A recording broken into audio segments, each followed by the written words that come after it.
I am very sorry, आपको रोकना पड़ रहा है। एक बड़ी खबर आ गई है, उसके बाद सर आप अपनी बात पूरी कीजिएगा। बड़ी खबर ये है कि हिलरी क्लिंटन का बयान आया है ट्रंप और इस पुतिन की मुलाकात पर। ये बहुत इंपॉर्टेंट होगा। अगर ट्रंप युद्ध रुकवाते हैं तो ओ लीजिए नोबेल पुरस्कार। नोबेल पुरस्कार, और वो भी किसकी तरफ से आया बयान? ये आप देखें, हिलरी क्लिंटन का ये कहना है। जी जी, ये बहुत इंपॉर्टेंट है सर। प्रोफेसर जोशी, हम आपसे पूछना तो ये चाह रहे थे कि यूक्रेन कह चुका है, ज़ेलेंस्की कह चुके हैं कि एक भी इंच ज़मीन हम वापस नहीं करेंगे। लेकिन मैम पहले नोबेल पुरस्कार पर बात। अच्छा, हम रोहित से बात कर लेते हैं। मैम रोहित, आपको लगता है कि अमेरिका में अब समर्थन हर तरफ से ट्रंप को मिलना शुरू हो गया इस खबर के बाद?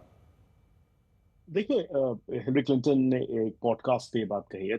सुबह सुबह पॉडकास्ट रिलीज हुआ, उसमें उन्होंने कहा है कि अगर वो ऐसा कर पाते हैं, अगर वो युद्ध रुकवा पाते हैं। देखिए, हिलरी क्लिंटन वही है जिन्होंने कहा था कि I have looked into the soul of Vladimir Putin और it does not exist.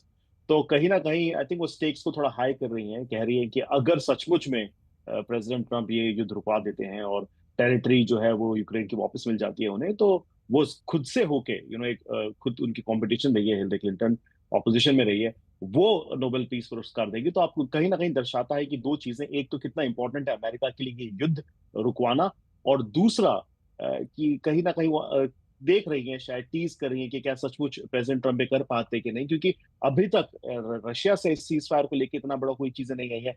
Bar bar president Trump कह रहे हैं वो सीज फायर चाहते हैं, वो आगे एक ट्रायलेटरल करना चाहते हैं जेलेंस्की और रशियन प्रेसिडेंट के साथ। लेकिन रशिया ने इस बारे में, व्लादिमीर पुतिन ने इस बारे में नहीं कहा, सिर्फ कहा सिंसियर एफर्ट्स दिख रहे हैं हमें। तो देखना होगा क्या होता है। जी। लेकिन हाँ, बहुत बड़ी उपलब्धि है कि हिलरी क्लिंटन ये कह रही है कि वो नोबेल पीस प्राइज के लिए ट्रंप को जो है नॉमिनेट करेंगी। प्रोफेसर जोशी, क्लिंटन कह रही है इस बात को, और वो किस टोन एंड टेनर में कह रही है ये हमको समझना चाहिए कूटनीतिक दृष्टिकोण से, क्योंकि वो बहुत अच्छे से समझ रही है कि पहली बात तो इसमें जो की पार्टी है, इसमें यूक्रेन का या जेलेंस्की का तो अभी यहाँ पर कोई प्रतिनिधित्व नहीं है। बात होने वाली है ट्रंप और पुतिन के बीच में। तो क्या ट्रंप और पुतिन के कहने से जेलेंस्की उनके द्वारा यदि वो मान भी लेते हैं कि चलिए हमें सीज फायर की ओर बढ़ना चाहिए और इसके बाद प्रेस कॉन्फ्रेंस करते हैं, तो क्या जेलेंस्की इसको अपना समर्थन दे देंगे? क्योंकि जेलेंस्की साफ कह चुके हैं कि यूक्रेन के जो हित है और यूक्रेन में जिन एरियाज पर रशिया का कब्जा है, उस एक इंच जमीन को भी वो रशिया को देने के लिए तैयार नहीं है। और इसमें उनको उनके साथ के यूरोपियन देशों का पूरा पूरा समर्थन है। वो जर्मन चांसलर के साथ बात कर चुके। पैरेलली एक वर्चुअल मीटिंग हो चुकी जिसमें फ्रांस के राष्ट्रपति ने भी हिस्सा लिया था। तो क्लिंटन पूरी स्थिति को बहुत अच्छे से समझ रही हैं और वो read between the line Trump की भी समझ रही है, क्योंकि ट्रंप साथ साथ ये भी कह रहे हैं कि ये तो अभी शुरुआत है, इसके बाद कुछ अभी दूसरी या तीसरी बातचीत वार्तालाप हो सकता है जिसमें जेलेंस्की को भी शामिल किया जाएगा। तो देखिए, डिप्लोमेटिक टेबल पर जब तक दोनों साइड्स आमने सामने नहीं बैठेंगे, एक ऐसी सिचुएशन नहीं बनेगी जिसमें पुतिन और निश्चित रूप से प्रोफेसर जोशी, बहुत सारे इफ्स एंड बट्स हैं इसके अंदर, बहुत सारे किंतु परंतु यहां लगे हुए हैं। अगर ऐसा होता है तो वैसा हो पाएगा। लेकिन रोहित, मैं एक छोटी सी टिप्पणी आपकी चाहूंगा इस पूरे मुद्दे को लेकर। अभी हाल ही में एक और महत्वपूर्ण बयान आया है और वो आया है हाउस फॉरेन रिलेशन कमेटी की डेमोक्रेटिक पार्टी के ग्रुप का, जिन्होंने इस चीज को लेकर तंज किया है स्कॉट बेसेंट के बयान को लेकर, जिसको लेकर हम चर्चा भी कर रहे थे कि भारत पर टैरिफ लगाने से यह लड़ाई नहीं रुकने वाली है। भारत पर टैरिफ लगाने से पुतिन को राजी नहीं किया जा सकता है। यह लड़ाई रुकेगी तो यूक्रेन को हथियार देने से, बाकी सब स्मोक स्क्रीन है। आप इसे कैसे देखते हैं? देखिए, कहीं अगेन वेरी इंपॉर्टेंट, हम बार बार बात करें कि किस तरह से मागा विंग ने भारत को अलग दृष्टिकोण से देखा, और जो रिश्ते हैं जिसमें स्ट्रेन आया वो आई थिंक उसी वजह से आया है। लेकिन ये दर्शाता है कि जो बाकी बड़ा पॉलिटिकल जो विंग है अमेरिका में, स्पेशली डेमोक्रेट्स का है, वो इस बात को भली भांति समझता है कि भारत एक तो सबसे उसके साथ रिश्ते जो अमेरिका के वो बहुत महत्वपूर्ण है।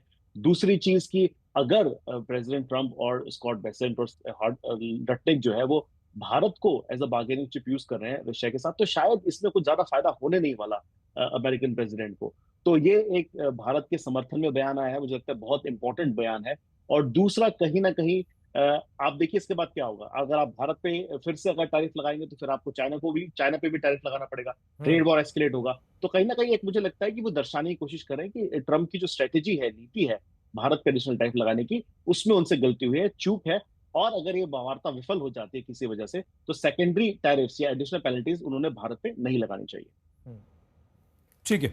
प्रोफेसर जोशी, आपको लगता है कि एक ray of hope general Siwach ने शब्द का इस्तेमाल किया था, थोड़ी सी भी आपको कहीं ना कहीं ये उम्मीद की किरण नजर आ रही है मैम?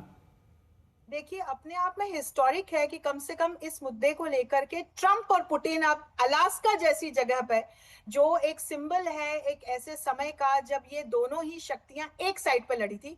मुझे लगता है दर्शकों को, आप सभी को पता होगा कि चाहे प्रथम विश्व युद्ध हो या द्वितीय विश्व युद्ध हो, ये दोनों ही महाशक्तियां एक साइड पर थी।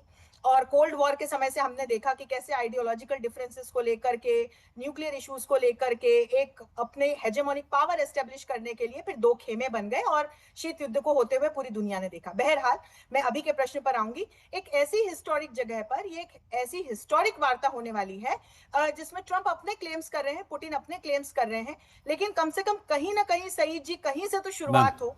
और यहाँ पर यदि जेलेंस्की फिर आगे नेक्स्ट लेवल की बातचीत में अगर जुड़ने के लिए हामी भर देते हैं, तब मुझे लगता है कि फिर हमको एक सॉलिड बेस बनती हुई नजर आएगी, जहां से कम डिप्लोमेटिक टेबल तैयार होती हुई नजर आएगी, जिस पर ये लीडर्स मिलकर बातचीत कर सकें और फिर एक विन विन सिचुएशन क्रिएट हो सके। प्रोफेसर जोशी, मैं एक छोटी सी चीज आपसे ये भी समझना चाहता हूं कि इस पूरे घटनाक्रम के बीच में रूसी राष्ट्रपति व्लादिमीर पुतिन अपने साथ एक बड़ा लंबा चौड़ा बिजनेस डेलीगेशन लेकर पहुंच रहे हैं। राष्ट्रपति ट्रंप ने भी कहा कि मैं बहुत स्वागत करता हूं कि रूस से एक बिजनेस डेलीगेशन आ रहा है।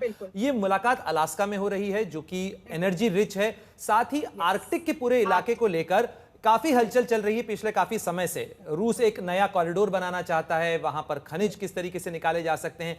क्या इसके पीछे राष्ट्रपति डोनाल्ड ट्रंप की मंशा रूस के साथ मिलकर इस आर्कटिक के रीजन के अंदर कैसे दोहन का नया ताना बना बनाया जा सके, इसको लेकर भी होगी? प्रणय, आपने बहुत अच्छा प्रश्न पूछा और हम लगातार देख रहे हैं कि जहां ट्रंप इस मुलाकात का मुख्य मुद्दा जो है वो रशिया यूक्रेन युद्ध को रुकवाने का बता रहे हैं, तो वहीं जब हम क्रेमलिन के ऑफिशियल स्टेटमेंट्स को देख रहे हैं तो उसमें यही तमाम हम बातें देख रहे हैं कि किस तरह से पुतिन ट्रंप से दोनों देशों के बीच के जो ट्रेड रिलेशंस हैं या जो आर्थिक रिश्ते हैं उनको किस तरह से बेहतर बनाया जाए, आगे किस तरह से आर्कटिक रीजन को और लेवरेज किया जा सके, कैसे यहाँ पर रिसर्च एंड डेवलपमेंट को लेकर के या यहाँ किस तरह से दोनों देश साथ में मिलकर के आगे बढ़ सकते हैं, इसको लेकर के कैसे बातचीत की जा सके।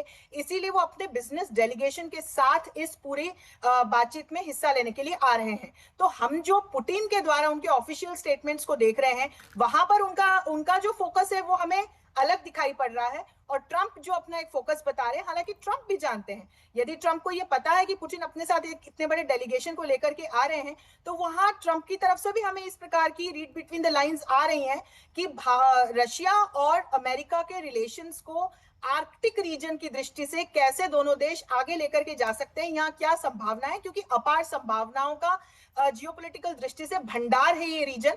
और यदि हम अलास्का की दृष्टि से देखें तो अमेरिका का महत्वपूर्ण बेस है, एक समय यूएसएसआर की कॉलोनी हुआ करता था ये। तो निश्चित तौर पर अब आगे देखना ये रोचक होगा कि किस तरह की बातचीत होगी।